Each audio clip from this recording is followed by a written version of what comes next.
大自然不仅是一切生命的发源地，更是一个开放式的学习实验室。与自然环境的互动可以让孩子们在这个真实的、不断变化和自由流动的环境中边学边做，并且尝试各种想法，从而激发他们的求知欲、好奇心、探索能力、勇气和自信心，并获得丰富的感官体验。在快节奏的城市生活中，孩子们每天被钢筋水泥环绕着，似乎与自然越来越远了。但其实只要我们对自然的概念了然于胸，在生活中也可以实现让孩子亲近自然的家庭启蒙教育。看到落叶，孩子们的反应各不相同，他们有的描述落叶斑驳的颜色，有的把落叶放在容器中，想象成是一道美味，有的让静态的落叶变成了一场激烈的大暴风雨，有的享受着清扫落叶的乐趣，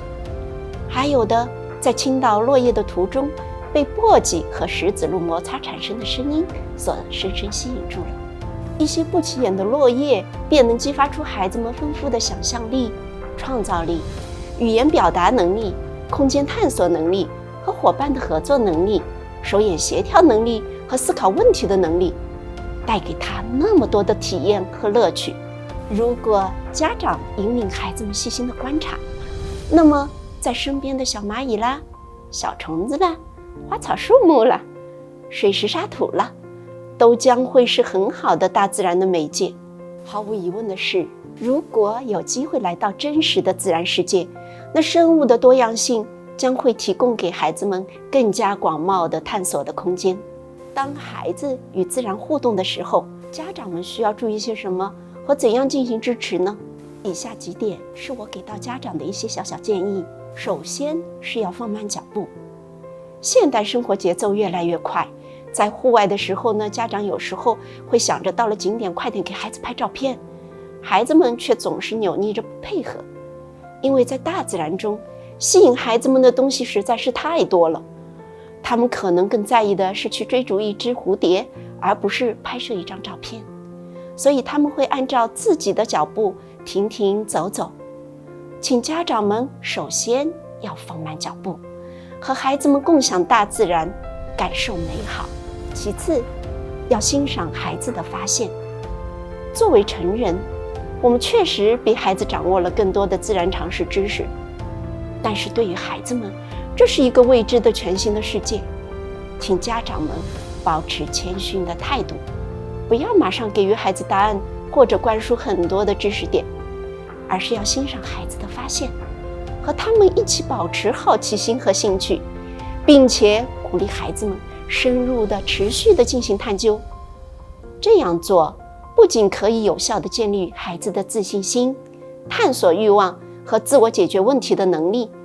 还可以让家长和孩子建立良好的亲子关系。其次，鼓励孩子参加以安全为前提的冒险活动。有些家长会特别担心孩子弄脏了或者受伤了，把孩子刻意保护起来。其实，只要我们注意观察环境，带着孩子避开有可能滚落的石块呀、尖锐的树枝、被树叶遮盖的土坑等等，就不必太担心危险。同时，这样的经历也能让孩子学会观察环境，保持身体的平衡能力，培养自我保护的意识，获得自信心、自理能力、情绪的恢复能力、灵活应变的能力、自我风险的评估能力。阳光明媚的天气可以出去徒步野餐，准备好合适的衣物和装备，在细雨蒙蒙的天气出去走走，也是别有一番体验的。这3条建议看似简单，要做到也不是那么容易，这需要我们慢下来，懂得欣赏孩子，舍得放手，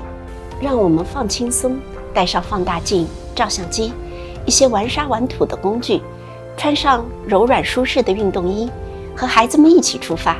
让孩子和自然这2样世界上最美好的存在相遇，迸发出灿烂的生命之火吧。